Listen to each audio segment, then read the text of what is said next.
में भूमिहार जाति को भूमिहार लिखा जाए या भूमिहार ब्राह्मण, इसे लेकर नया विवाद खड़ा हो गया है। हाल की जातीय जनगणना में भूमिहार शब्द लिखे जाने के बाद समाज का एक बड़ा तबका नाराज बताया जा रहा है। राज्य सरकार ने गेंद सवर्ण आयोग के पाले में डाल दी, पर आयोग का कहना है कि ऐसे नीतिगत फैसले नियम के मुताबिक ही तय होते हैं। आखिर क्या है पूरा विवाद, समझिए इस रिपोर्ट के जरिए। बिहार के सरकारी दस्तावेजों में भूमिहार ब्राह्मण जाति पर सवर्ण आयोग में अभी तक फैसला नहीं हो पाया है कि भूमिहार लिखा जाए या भूमिहार ब्राह्मण।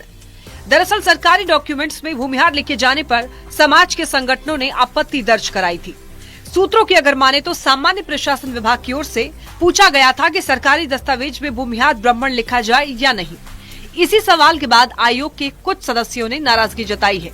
हालांकि सवर्ण आयोग के चेयरमैन महाचंद्र प्रसाद सिंह ने ऐसे किसी विवाद और नाराजगी की खबरों का खंडन किया है। तो हर समाज में इस तरह की परिस्थितियां रहती है। जो दस्तावेज कहता है उसी पर हम लोग विचार करने वाले हैं। जो जनसंख्या का निर्धारण हुआ है उसमें स्पष्ट लिखा हुआ है हर बात, और उस पर चर्चा हम लोग करेंगे। सूत्र बताते हैं कि बिहार के सामान्य प्रशासन विभाग ने 10 अक्टूबर 2025 को सवर्ण आयोग को एक चिट्ठी लिखी थी। इसमें आयोग से ये मार्गदर्शन मांगा गया था कि सरकारी कागजातों में भूमिहार की जगह भूमिहार ब्राह्मण का प्रयोग किया जाए या नहीं। इसे लेकर 21 नवंबर और 8 दिसंबर को 2 बैठकें भी हुई, लेकिन वो बैठकें बेनतीजा रही।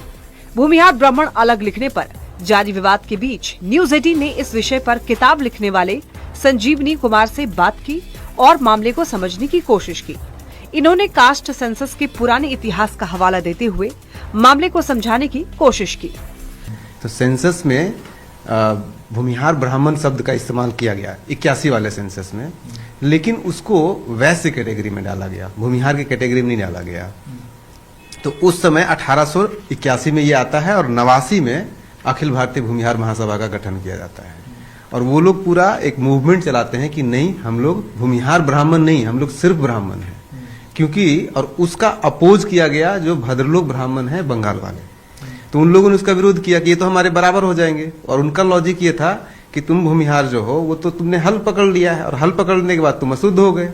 भूमिहार ब्राह्मण वाले विवाद के बीच दोनों पक्षों की दलीलों को समझना भी जरूरी है।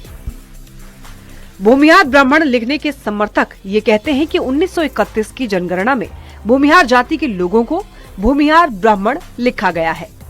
भूमिहार ब्राह्मण लिखने के विरोधी का ये कहना है कि भूमिहारों का पेशा पुरोहिताई ना होकर खेतीबाड़ी है। वहीं समर्थक कहते हैं कि पुराने जमीन दस्तावेजों में भी भूमिहार ब्राह्मण शब्द ही अंकित है।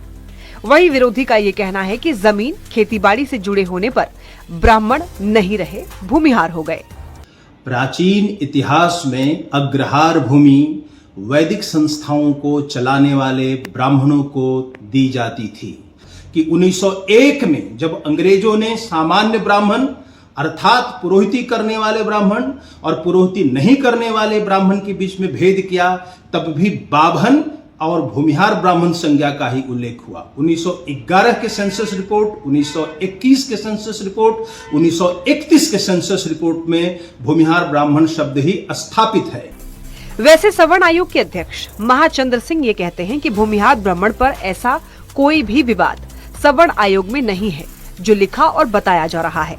अब देखना होगा तर्क और वितर्क के बीच ये विवाद कब तक शांत होता है। न्यूज 18 के लिए पटना से आनंद अमृतराज के साथ ब्यूरो रिपोर्ट। तो भूमिहार ब्राह्मण का यह पूरा विवाद क्या है वो समझिए। बिहार के सरकारी दस्तावेजों में केवल भूमिहार लिखा जा रहा है।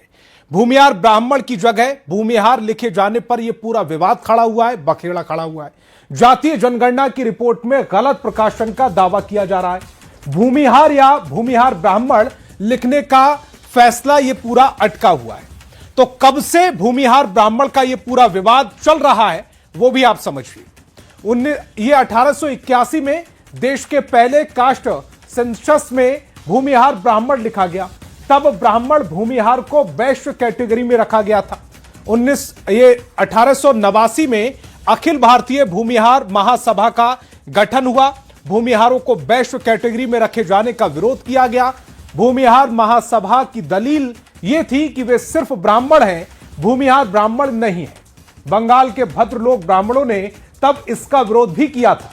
बंगाली ब्राह्मणों का तर्क भूमिहारों के हल पकड़ने को लेकर था। तर्क था कि भूमि से जुड़ने, हल चलाने पर भूमिहार अशुद्ध हो गए और ब्राह्मण नहीं रहे। अब भूमिहार ब्राह्मण लिखने के समर्थक और विरोधियों के तर्क को भी समझना जरूरी है, और वो क्या है वो भी समझिए। भूमिहार ब्राह्मण लिखने के समर्थक कह रहे हैं कि 1931 की जनगणना में भूमिहार जाति के लोगों को भूमिहार ब्राह्मण लिखा गया, जबकि इसके विरोधी हैं वो तर्क दे रहे हैं कि भूमिहारों का पेशा पुरोहिताई ना होकर खेतीबाड़ी है। भूमिहार ब्राह्मण लिखने के समर्थक कहते हैं कि पुराने जमीन दस्तावेजों में भूमिहार ब्राह्मण शब्द ही अंकित है, जबकि इसका विरोध करने वाले कहते हैं कि जमीन खेतीबाड़ी से जुड़े होने पर ब्राह्मण नहीं रहे, भूमिहार हो गए। बिहार के हर जिले में नासूर बन चुके अतिक्रमण के खिलाफ बुलडोजर युद्ध चल रहा है। सीवान, नवादा हो या फिर मोतिहारी, सरकारी जमीन और सड़क पर कब्जा कर बैठे लोगों पर प्रशासन का पीला पंजा गर्म है और हर एक अवैध कब्जे को निस्तेनाबूद किया जा रहा है। साथ ही अतिक्रमणकारियों को सख्त संदेश भी दिया जा रहा है कि अगर फिर से अवैध कब्जा किया तो खैर नहीं है। इसी पर एक रिपोर्ट दिखाते हैं।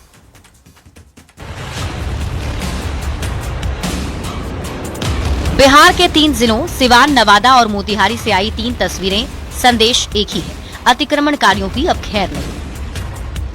बिहार में शहर के साथ ही गांव में भी नासूर बन चुके अतिक्रमण के खिलाफ प्रशासन का बुलडोजर युद्ध जारी है। सरकारी जमीन और सड़क को खाली कराया जा रहा है। प्रशासन के साथ पुलिस की टीम मुस्तैद है और रास्ते से हर बाधा को हटाती जा रही है।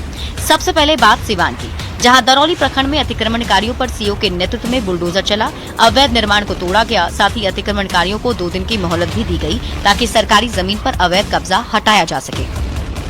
अभी अचानक से तोड़ेंगे तो लॉस हो सकता है, तो इसीलिए सबको 2 दिन का मोहलत दिया गया है ताकि सभी अपना सीढ़ी हटा ले, ऊपर जो करकट रखा है वो हटा ले, सामान वगैरह जो अस्थायी रूप से रखे हो तो उसको सभी को हटा दिया गया तत्काल। अब रुक करते हैं नवादा की ओर, जहां अतिक्रमण पर बुलडोजर तो गरज रहा ही है, हथौड़ा भी बरस रहा है। हिसुआ नगर परिषद क्षेत्र में सरकारी जमीन को अवैध कब्जा से मुक्त कराया गया। लोगों को 3 बार प्रशासन की ओर से नोटिस जारी किया गया था, लेकिन जब इसके बाद भी लोग नहीं माने तो बुलडोजर एक्शन शुरू हुआ। लोगों ने विरोध करने की कोशिश की, लेकिन पुलिस प्रशासन के आगे उनका विरोध बौना साबित हुआ। प्रशासन की कार्रवाई से अतिक्रमणकारियों में हड़कंप है। मोतिहारी में भी अतिक्रमणकारियों को बुलडोजर के जरिए सख्त संदेश दिया जा रहा है। मोतिहारी के हरसिद्धि और कोटवा के साथ रक्सौल में अभियान जारी है। हरसिद्धि में जहां सरकारी जमीन को खाली कराया गया, वहीं कोटवा के बेलवा माधो गांव में कोर्ट के आदेश के बाद टीम एक्शन में है और मकान को तोड़ा गया। मौके पर पुलिस प्रशासन की टीम मौजूद रही।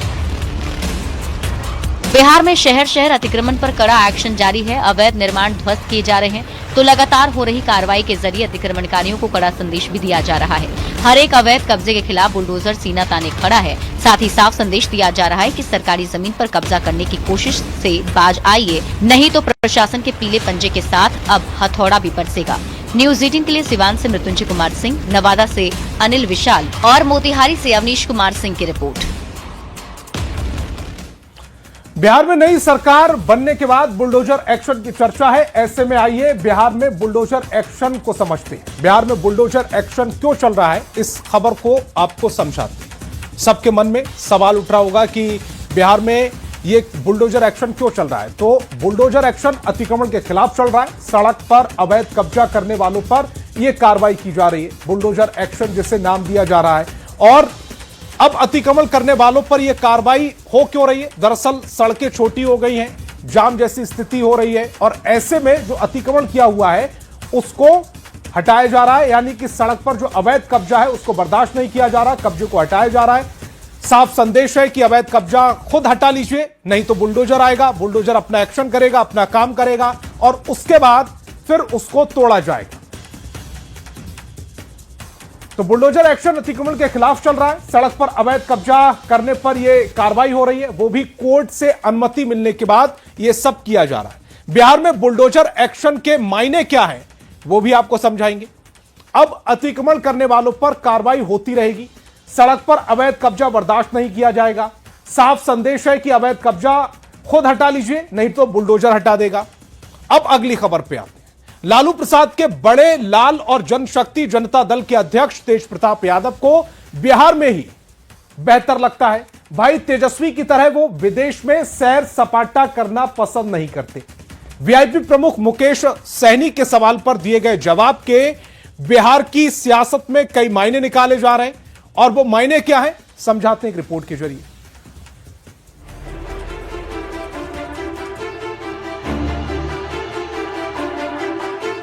तेज प्रताप यादव आरजेडी के शीर्ष नेता लालू प्रसाद के बड़े लाल, पूर्व डिप्टी सीएम तेजस्वी यादव के बड़े भाई, उनके बारे में कहा जाता है कि दिल में कुछ नहीं रखते, सीधी बात मुंह पर आती है और वे उसे बोलने से गुरेज नहीं करते।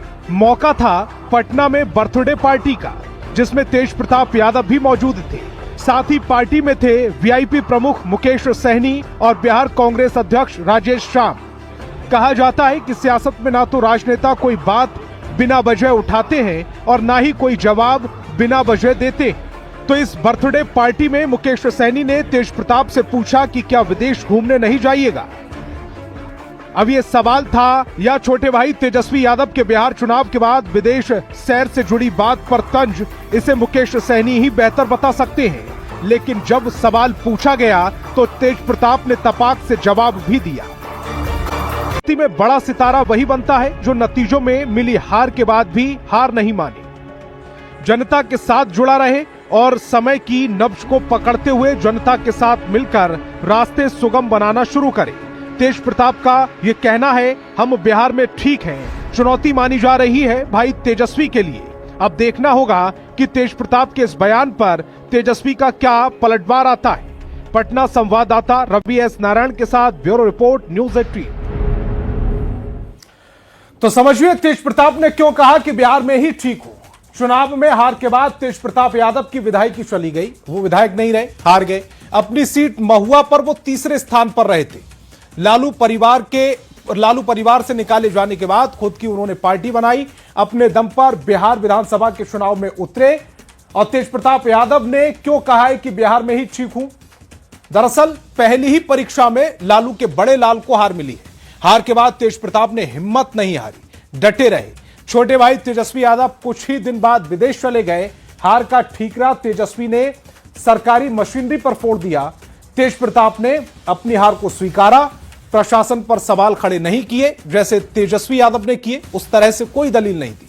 एनडीए को शानदार जीत की तेज प्रताप ने बधाई भी दी। अब समझिए कि तेज प्रताप ने क्यों कहा कि बिहार में ही ठीक हूं। बर्थडे पार्टी में मुकेश सहनी के सवाल पर जवाब उन्होंने दिया।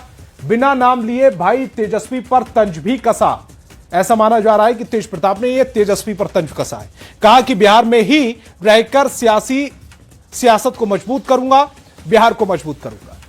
अब आते हैं अगली खबर की ओर। कांग्रेस नेता पृथ्वीराज चौहान ने ऑपरेशन सिंदूर से जुड़े अपने दावे पर कायम है। चौहान ने कहा कि मैं माफी नहीं मांगूंगा, मैंने कुछ भी गलत नहीं कहा और मेरे पास माफी मांगने का कोई कारण भी नहीं। आखिर क्यों मचा है महाराष्ट्र के पूर्व मुख्यमंत्री के बयान पर सियासी बवाल, समझाते एक रिपोर्ट के जरिए।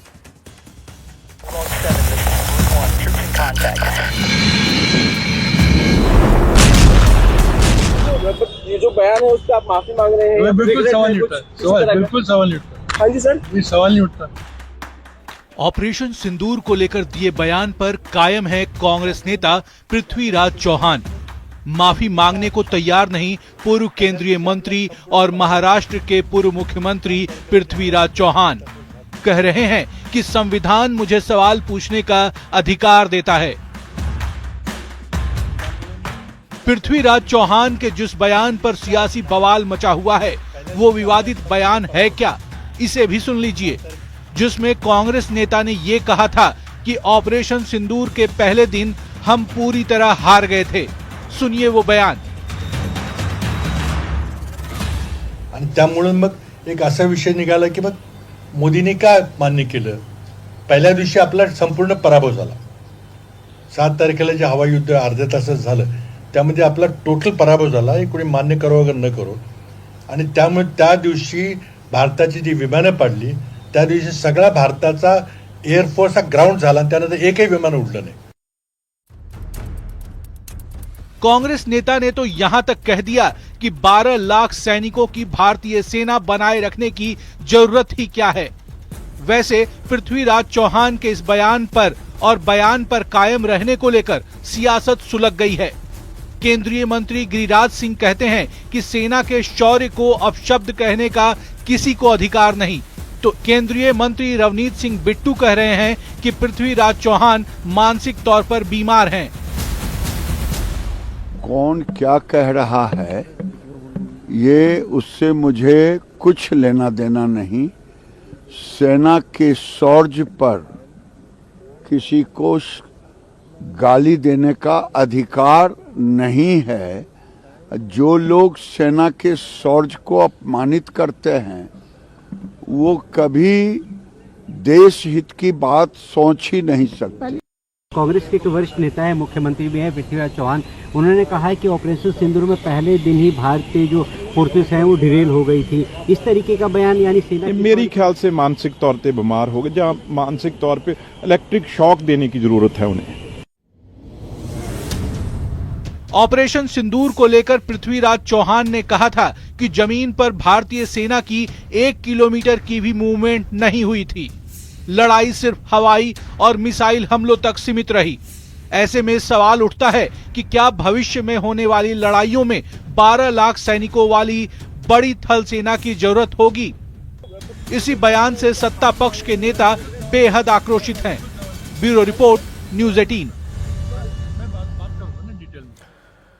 तो समझिए ऑपरेशन सिंदूर वाले बयान पर सियासी घमासान क्यों मचा हुआ है। कांग्रेस नेता है पृथ्वीराज चौहान, जिन्होंने ऑपरेशन सिंदूर पर एक विवादित बयान दिया। पाकिस्तान के साथ सैन्य संघर्ष में पहले ही दिन हार गई थी भारतीय सेना, ये उन्होंने स्टेटमेंट दिया। 12 लाख भारतीय सैनिकों की जरूरत ही क्या है, और इस जरूरत पर उन्होंने सवाल खड़े कर दिए। अपने दावे पर बुधवार को माफी मांगने से चौहान ने इनकार कर दिया। कहा, मैं माफी नहीं मांगूंगा, मैंने कुछ भी गलत नहीं कहा। ऑपरेशन सिंदूर वाले बयान पर यह जो घमासान मचा हुआ है, उस पर पृथ्वीराज चौहान के बयान पर बीजेपी कांग्रेस पर अब हमलावर है। सेना का अपमान करना ही कांग्रेस की पहचान है, यह बीजेपी ने कहा है। राहुल गांधी भी पहले इसी तरह के बयान दे चुके हैं। पृथ्वीराज चौहान महाराष्ट्र के मुख्यमंत्री भी रह चुके हैं, देश के केंद्रीय मंत्री तक रह चुके हैं, और इस तरह की भाषा उनकी है। उनके अपने ही देश के शौर्य और सेना पर सवाल उठाना गलत है। बीजेपी इसी को लेकर कांग्रेस और पार्टी नेताओं पर आक्रामक है। और अब अगली खबर का रुख करेंगे। सोशल मीडिया पर वायरल एक वीडियो ने सियासी पारा चढ़ा दिया है। संसद परिसर में धूम्रपान को लेकर नई बहस छिड़ गई। टीएमसी सांसद सौगत राय के बाद बीजेपी ने टीएमसी नेता जो सांसद भी हैं कीर्ति आजाद पर संसद के अंदर ई सिगरेट पीने का आरोप लगा दिया। तृणमूल कांग्रेस के सांसद कीर्ति आजाद का एक वीडियो सोशल मीडिया पर वायरल हो रहा है। इसमें कीर्ति आजाद संसद के अंदर सिगरेट पीते नजर आए। यह ई सिगरेट बताई जा रही है। बीजेपी आईटी सेल के प्रमुख अमित मालवीय ने वीडियो शेयर कर कहा है, और यही नहीं, जिस टीएमसी सांसद पर बीजेपी सांसद अनुराग ठाकुर ने संसद के अंदर वेपिंग करने का आरोप भी लगाया, वह कीर्ति आजाद है। अनुराग ठाकुर ने लोकसभा स्पीकर से इसकी शिकायत भी की थी।